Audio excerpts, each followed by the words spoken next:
Bismillahirrahmanirrahim. Assalamualaikum warahmatullahi wabarakatuh. Hai semuanya, kembali lagi dengan saya Humaira Sugianto Putri dalam belajar dan pembelajaran. Baik, materi kita pada kali ini yaitu tentang kondisi masalah belajar dan pembelajaran. Baik, masuki materi yang pertama yaitu pengertian masalah dan jenis-jenis masalah belajar. Masalah artinya keadaan yang belum sesuai dengan yang diharapkan. Belajar artinya proses yang dilakukan individu untuk memperoleh suatu perubahan tingkah laku yang baru secara keseluruhan sebagai hasil pengalaman individu itu sendiri dalam interaksi dengan lingkungannya. Sehingga dapat disimpulkan masalah belajar adalah suatu kondisi tertentu yang dialami oleh murid dan menghambat kelancaran proses yang dilakukan individu untuk memperoleh suatu perubahan tingkah laku yang baru secara keseluruhan.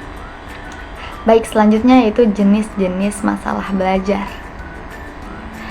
Yang pertama yaitu keterlambatan akademik, yang kedua yaitu kecepatan dalam belajar, yang ketiga yaitu sangat lambat dalam belajar, yang keempat yaitu kurang motivasi belajar, yang kelima bersikap dan berkebiasaan buruk dalam belajar, yang keenam yaitu sering tidak sekolah. Nah, adapun ciri-ciri tingkah laku yang merupakan pernyataan yang manifestasi gejala kesulitan belajar antara lain yaitu hasil belajar yang rendah, kemudian hasil yang tidak seimbang dengan usaha yang telah dilakukan, kemudian yang ketiga itu lambat dalam mengerjakan tugas, yang keempat yaitu sikap yang kurang wajar, yang kelima yaitu tingkah laku yang berkelainan, yang keenam yaitu gejala emosional yang kurang wajar. Baik, materi selanjutnya yaitu faktor-faktor penyebab munculnya masalah dalam belajar dan pembelajaran. Ya, faktor yang pertama yaitu faktor yang bersumber dari diri sendiri atau internal. Faktor yang bersumber dari diri sendiri yaitu seperti faktor psikologis, contohnya inteligensi, bakat, dan juga motivasi. Yang kedua yaitu faktor biologis, seperti gangguan-gangguan fisik yang dapat berupa gangguan pada alat-alat penglihatan ataupun pendengaran, seperti itu. Ya, faktor yang kedua yaitu faktor eksternal. Faktor eksternal antara lain itu ada faktor lingkungan sekolah, seperti metode mengajar, hubungan guru dengan guru, guru dengan siswa, dan siswa dengan siswa, serta sarana dan juga prasarana. Yang kedua yaitu ada faktor keluarga, keadaan ekonomi keluarga, hubungan antar sesama anggota keluarga, dan juga tuntutan dari orang tua. Itu bisa menjadi faktor eksternal. Yang ketiga yaitu ada faktor lingkungan masyarakat.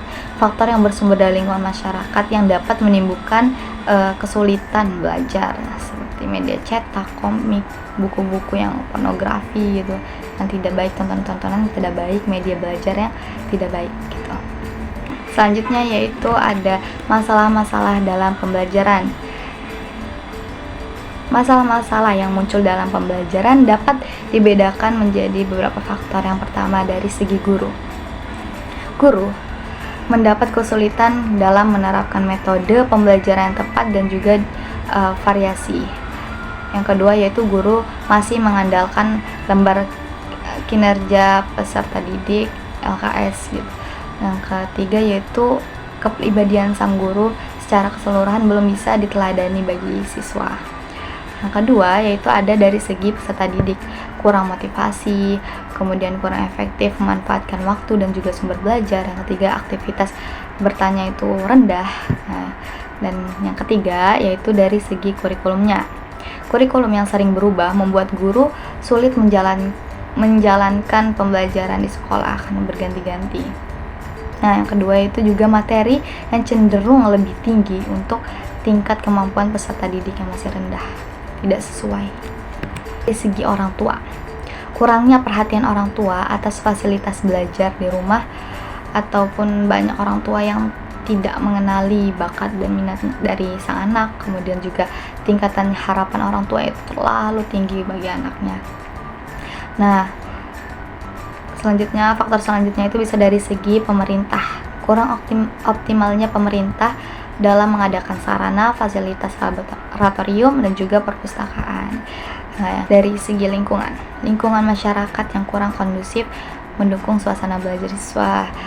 Kemudian juga bisa kemajuan teknologi yang berpengaruh negatif terhadap konsentrasi belajar dari peserta didik. Baik, selanjutnya itu upaya mengatasi masalah dalam pembelajaran. Yang pertama, dari segi guru. Guru itu harus menguasai kompetensi guru. 10 kompetensi guru, 10 keterampilan dasar guru, 10 prinsip dalam pembelajaran. Guru harus menguasainya. Yang kedua, dari segi siswa. Siswa harus memiliki minat baca, harus memiliki motivasi. Kenapa dia harus belajar? Selanjutnya itu siswa juga harus berusaha membagi waktunya secara efektif dan efisien, dan juga selektif dalam menggunakan teknologi. Yang ketiga, dari segi kurikulum. Merevisi kurikulum yang ada agar dapat diterapkan dalam 3 ranah pembelajaran, yaitu kognitif, afektif, dan juga psikomotor. Yang keempat, dari segi manajerial. Meningkatkan manajerial dari segi sarana dan juga prasarana serta kualitas guru untuk memperbaiki proses pembelajaran. Yang kelima, dari segi orang tua. Orang tua perlu meningkatkan kepeduliannya terhadap prestasi belajar anaknya dengan mengontrol penggunaan teknologi dan mengenali bakat serta minat dari sang anak. Keenam, yaitu dari segi pemerintah. Perlunya optimalisasi perhatian pemerintah dalam mengadakan sarana juga prasarana, fasilitas laboratorium, serta buku-buku perpustakaan sekolah bagi peserta didik. Ketujuh, dari segi masyarakat. Menciptakan lingkungan yang kondusif untuk mendukung suasana belajar seperti mengontrol penggunaan internet untuk pelajar, mengaktifkan kegiatan organisasi yang dapat membantu kreativitas siswa. Baik, ya cukup sekian materi kita pada kali ini.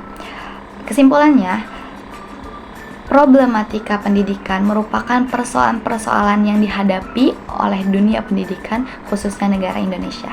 Dunia pendidikan kita masih menghadapi berbagai masalah internal yang cukup mendasar dan bersifat kompleks.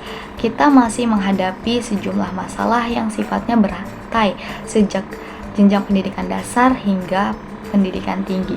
Rendahnya kualitas yang pada jenjang sekolah dasar sangat penting dan sangat mempengaruhi untuk segera diatasi karena sangat berpengaruh terhadap pendidikan selanjutnya. Baik, cukup sekian. Terima kasih yang telah mendengarkan dari awal hingga akhir. Saya tutup. Wassalamualaikum warahmatullahi wabarakatuh. Sampai jumpa.